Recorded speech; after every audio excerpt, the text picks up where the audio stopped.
آج کی یہ تقریب برادر کبیر حضرت علامہ صاحب دامت برکاتہم العالیہ کے نام ہے۔ عنوان یہ رکھا گیا ہے کہ ایک شام حضرت کے نام۔ میں چونکہ حضرت کا برادر صغیر بھی ہوں اور بڑے بھائی چونکہ والد کی جگہ ہوتے ہیں، اگر میں حضرت کے بارے میں کچھ تعریفی کلمات کہوں تو میں یہ سمجھتا ہوں کہ گویا کہ اپنی ہی تعریف کر رہا ہوں۔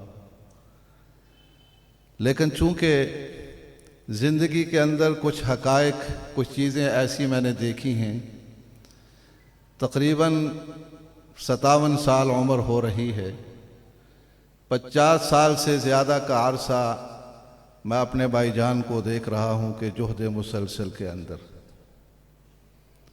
جب میں چھوٹا سا تھا، مجھے یاد ہے کہ سن 70 کے اندر جب الیکشن ہوا، جمعیت علماء اسلام کی طرف سے حضرت مفتی عبدالواحد صاحب کینڈیڈیٹ تھے، تو بھائی جان اس دور میں بھی جمعیت کے اسٹیج پر بڑے ہی فعال طریقے سے خدمت انجام دے رہے تھے۔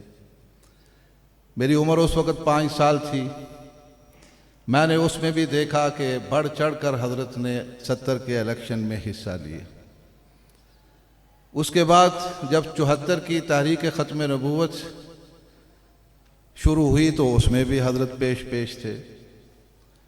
77 کے اندر جب تحریک نظام مصطفیٰ صلی اللہ علیہ وسلم چلی تو اس کے اندر بھی حضرت کی بے پناہ قربانیاں تھیں۔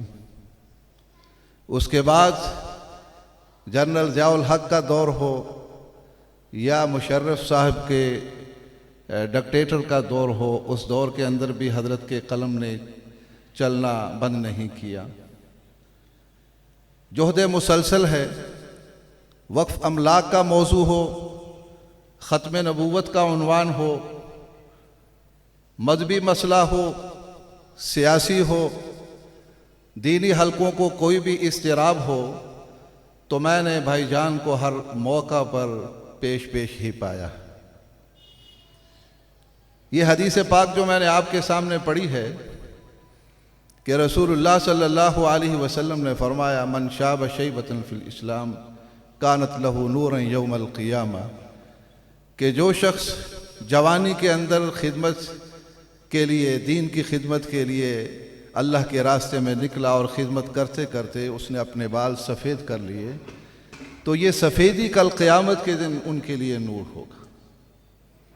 میں جب یہ روایت پڑھتا ہوں تو مجھے اگرچہ اس روایت کے مصداق ہزاروں علماء ہیں، لاکھوں علماء ہیں، لیکن ہماری نظر میں جب میں دیکھتا ہوں تو چند شخصیات، ابا جی مرحوم رحمہ اللہ کو دیکھا، حضرت چچا جان کو دیکھا، اور اس کے بعد حضرت بھائی جان کو دیکھا کہ جہد مسلسل کے اندر مجھے تقریباً 52 سال مجھے ہوش میں آئے ہو چکے ہیں۔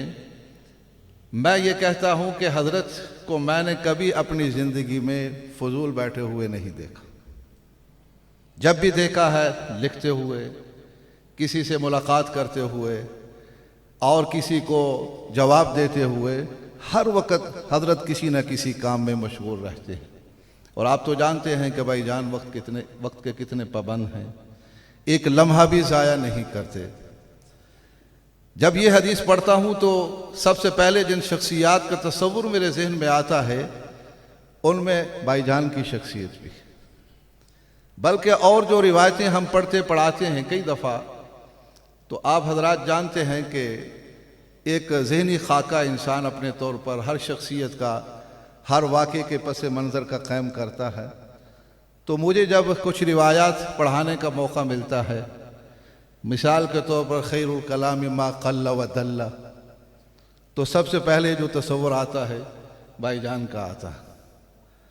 جب یہ حدیث پڑھاتا ہوں انزل الناس علی منازلہم، تو سب سے پہلے ذہن میں یہ تصور آتا ہے کہ میں نے کبھی نہیں دیکھا کہ حضرت نے کسی مجمع کے اندر کوئی ایسی بات کہی ہو جو مجمع کو سمجھ نہ آئی ہو یا مجلس کے سر کے اوپر سے گزر گئی۔ اور اخلاق کی بات کریں تو حضور صلی اللہ علیہ وسلم نے فرمایا صل من قطعک वाफ़ु अम्मन ज़लमका व अहसिन इला मन असाअ इलैक। मैंने कभी हज़रत को इंतकामी कार्रवाई करते हुए नहीं देखा।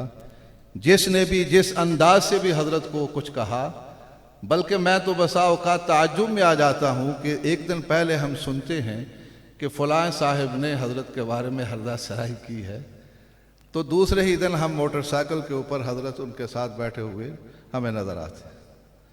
तो इनकी आज़मत है। इसके अलावा और बेशुमार रिवायात हैं। हमारे अकाबिरीन बुज़ुर्ग मेहमानान तशरीफ़ फरमा हैं।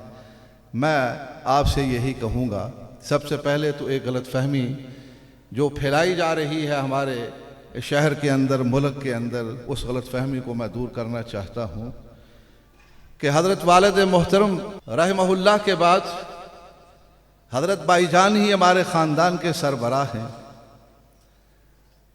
और इस वक्त वालिद मोहतरम की जगह हैं।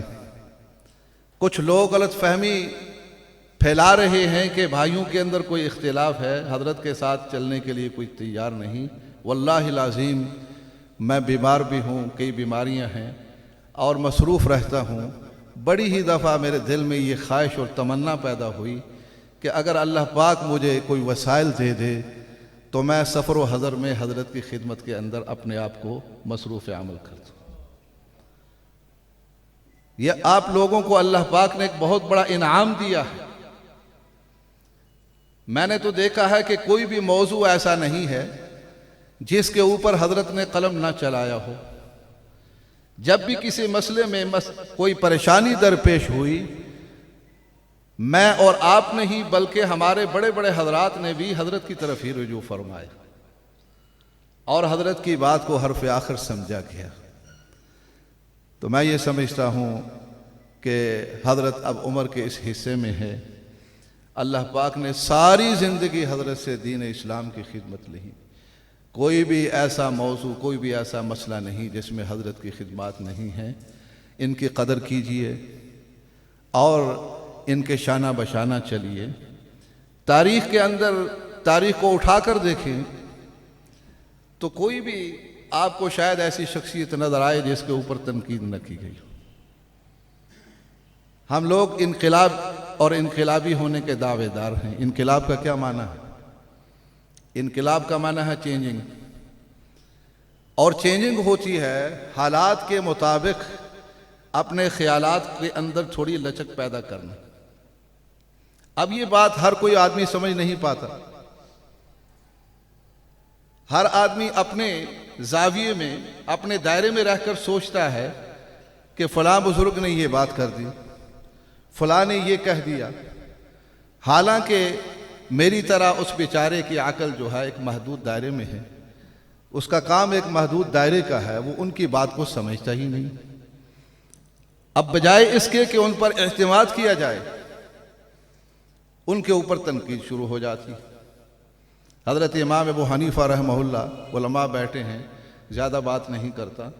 अपने दौर में उन्होंने कुछ ऐसे फतवे दिए, लेकिन आप ही के शागिर्दों ने जब ज़माना बदलने के साथ हालात के अंदर तब्दीली देखी तो उनके अंदर फतवों के अंदर भी तब्दीली कर दी, और ये तारीख़ का हिस्सा रहा है।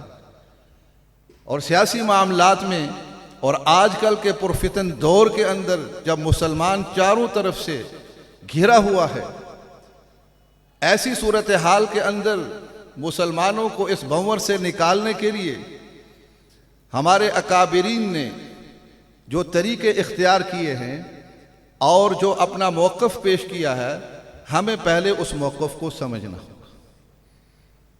समझे बगैर ही उस पर तनकीद कर देना कि फ़लाँ साहिब ने, फ़लाँ बुज़ुर्गों ने ये जुमला बोला, ये गलत है, ये सही है, हमें इसका कोई हक़ हासिल नहीं है।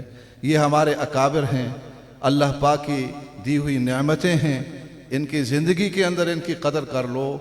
यकीन जाने जब ये नहीं होंगे तो फिर दुनिया अंधेरी होगी।